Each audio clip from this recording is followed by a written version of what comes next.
بسم اللہ الرحمن الرحیم۔ السلام علیکم۔ پاکستان اپڈیٹس میں اسرار احمد آپ کی خدمت میں حاضر ہے۔ جناب محترم ناظرین، آج ملکی حالات انتہائی مخدوش ہیں۔ جہاں سیاسی و معاشی محاذوں پہ ایک کشمکش کا عالم ہے، وہاں سابقہ حکومت کی کارکردگی بار بار زیر بحث آ رہی ہے۔ ہم دیکھ رہے ہیں کہ جہاں ایک طرف بے جا تنقید ہو رہی ہے اور دوسری جانب سب اچھا کار بھی لاپا جا رہا ہے، آج ہم ان تمام امور کا غیر جانبداری سے کچھ جائزہ لیں گے۔ جناب عمران خان کی حکومت کے آتے ہی سب سے پہلا اعتراض جو ان پہ کیا گیا وہ یہ کہ آپ اسٹیبلشمنٹ کے کندھوں پہ سوار ہو کے ایوان اقتدار میں آئے۔ آپ کی حکومت نے اقتدار سنبھالتے ہی پرانی روایت کو دہراتے ہوئے معیشت کی تباہ حالی کا عندیہ دینا شروع کر دیا۔ آپ کے دور میں اس وقت ڈالر 95 پہ تھا اور آپ کی حکومت کے خاتمے تک 177 پہ کی بلند ترین سطح پر جا پہنچا تھا۔ اشیاء خوردونوش کی قیمتوں میں اوسطاً 80% تک اضافہ دیکھنے میں آیا۔ صرف گھی اور آئل پرائسز میں 156% کا ہوش رفع اضافہ دیکھنے میں آیا۔ پٹرول 95 روپے لیٹر سے بڑھ کر 149 روپے تک چلا گیا اور ساتھ کہا گیا کہ یہ کم ترین سطح ہے، جبکہ حکومت خود مہنگا تیل خرید رہی ہے۔ اس کے باوجود کہ آپ کا دعویٰ اشیاء کی فراہمی سستی ہو رہی تھی، جبکہ اس وقت کی حزب اختلاف اور آج کی حزب اقتدار بار بار یہ کہہ رہی تھی کہ ہمارے لیے ان لوگوں نے بارک زمینیں بچھائی ہیں اور ابھی بھی یہی کہہ رہے ہیں۔ جہاں تک معاملہ ہے نوکریوں کا، تو آپ نے اپوزیشن میں ہوتے ہوئے 1 کروڑ نوکریاں دینے کا وعدہ کیا، لیکن جب آپ اقتدار میں آئے تو آپ نے کہا کہ ہم نے 55 لاکھ نوکریاں تخلیق کی ہیں، جو کہ حقیقت کے بالکل منافی تھا۔ اسی طرح بےروزگاری کی شرح میں آپ کے دور اقتدار میں اضافہ ہوا، بلکہ نوجوانوں میں بےروزگاری کی شرح دوگنا ہو گئی۔ اسی طرح کرپشن، جو آپ کی حکومت کا ایک سلوگن تھا کہ ہم نے پاکستان کو کرپشن سے آزاد کرنا ہے، کرپشن فری پاکستان بنانا ہے اور کرپٹ عناصر کو قانون کے کٹہرے میں لا کر کے ان سے قوم کا لوٹا ہوا پیسہ واپس لینا ہے، لیکن ہوا کیا عملاً اس کے بالکل برعکس، کرپشن اور کرپٹس دونوں میں اضافہ ہوا اور منی لینڈر آزاد پھرتے رہے، جبکہ ان سے 1 پائی تک بھی وصول نہ ہو پائی۔ بیرون ملک میں پڑی پاکستان اور پاکستانیوں کی دولت بھی واپس نہ آ سکی، جس کا ان سے وعدہ کیا گیا تھا، لیکن وہ وعدہ ہی کیا جو وفا ہو۔ چنانچہ اسی طرح IMF کے پروگرام میں جانا آپ کے منشور اور دستور کے منافی تھا، لیکن آپ نہ صرف پروگرام میں گئے بلکہ آپ نے یو ٹرن لیتے ہوئے 29 ارب ڈالر کے ریکارڈ قرضے بھی لے لیے۔ بلا شبہ اس میں سے 19 ارب قرض کی ادائیگی واپس بھی کیے گئے۔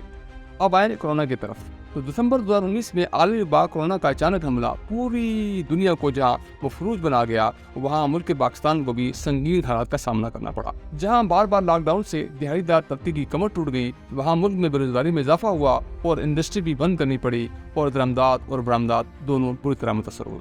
یہ بھی آن ریکارڈ ہے کہ آپ کی حکومت نے اسمارٹ لاک ڈاؤن متعارف کرایا، جسے عالمی سطح پہ بھی سراہا گیا۔ خارجہ معاذ سے امریکہ اور انڈیا سے اچھے تعلقات کا عزم کا اظہار کیا گیا تھا، لیکن امریکہ میں بائیڈن انتظامیہ کی سرموری اور انڈیا میں مودی رجیم کی کشمیر کش پالیسی کے بعد تعلقات سرموری کا شکار ہو گئے۔ اسی دوران مودی نے کشمیر کی خصوصی حیثیت کو ختم کر کے ایمرجنسی ڈکلیئر کر دی۔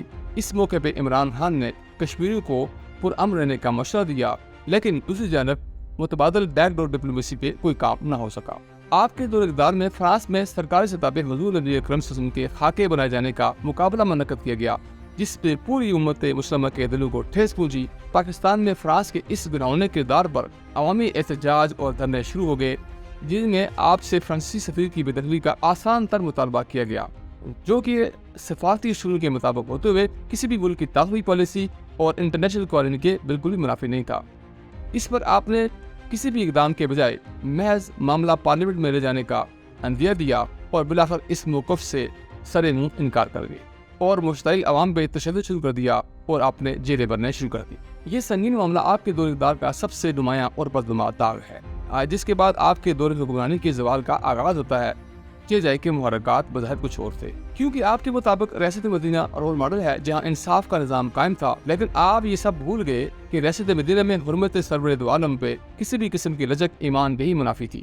اب آئے تصویر کے دوسرے رخ کی طرف، جہاں پہ ہمیں کچھ مثبت پہلو اور مثبت اقدامات نظر آتے ہیں جو کہ سرائے جانے کے قابل بھی ہیں۔ اس سلسلے میں آپ کے ویژن کے مطابق کم آمدنی والے اور غریب لوگوں کے لیے احساس پروگرام شروع کیا گیا، جس سے غربت میں پسے لوگوں کو ریلیف دیا گیا۔ صحت کے شعبے میں 8000 ہیلتھ ورکرز کو بھرتی کیا گیا۔ پنجاب میں mother and child health hospital بنائے جانے کا آغاز ہوا۔ ہیلتھ کارڈز کا اجرا، جو سب سے احسن اقدام آپ کی حکومت کا تھا، وہ ہیلتھ کارڈ کا اجرا تھا، جس کے لیے 100 ارب روپے مختص کیے گئے، جس سے بلا شبہ غربا، بے سہارا اور متوسط طبقے نے भरपूर फ़ायदा उठाया और इलाज वाजिब की सूरत से बरहमद हुए, जो इससे कबल एक ख्वाब था। शेल्टर होम और लंगर खानों का क़याम ये भी एक शानदार मनसूबा था, जिससे अमली जगह बनाया गया जहाँ मुसाफिर और बेघर लोगों को रिहाइश और खाना पीना मुहैया किया जाता रहा। इस प्रोजेक्ट को भी आलमी सतह पर तवज्जो मिली, लेकिन अब वो बदकिस्मती से बंद पड़ा है। किसान दोस्त पॉलिसीज़।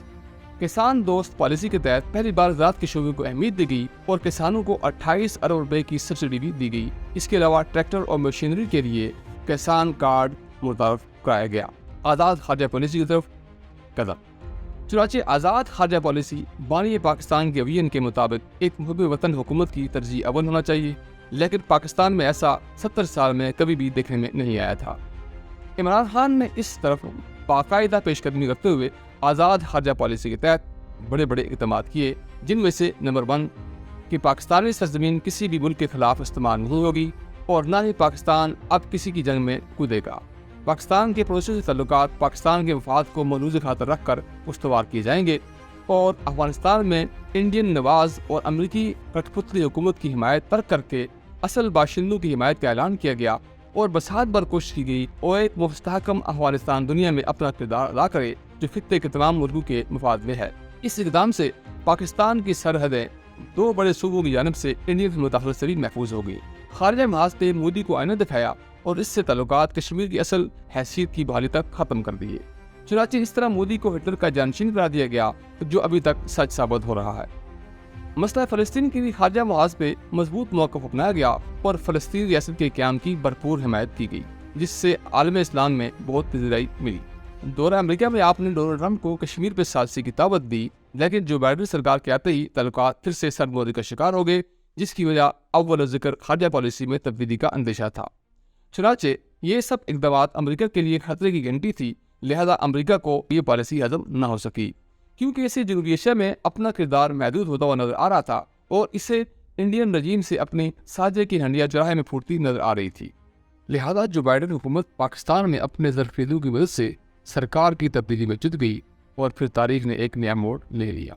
इसमें कोई शक नहीं कि आपके दौर में पहली बार बैरून मुल्क मुकीम पाकिस्तानियों को वोट का हक दिया गया और पाकिस्तानी पासपोर्ट को इज़्ज़त मिली, जिन्हें जरदारी साहब ने बेवकूफ़ करार दिया था। वोट का हक देना इसलिए भी ज़रूरी था कि ये लोग भी मुल्क की सियासत और पाकिस्तान की तरक्की और खुशहाली के अहम सतून शुमार किए जाते हैं। इसी दौरान सऊदी वलीअहद मोहम्मद बिन सलमान और मलेशिया के वज़ीर-ए-आज़म महातिर मोहम्मद ने पाकिस्तान का तारीखी दौरा किया।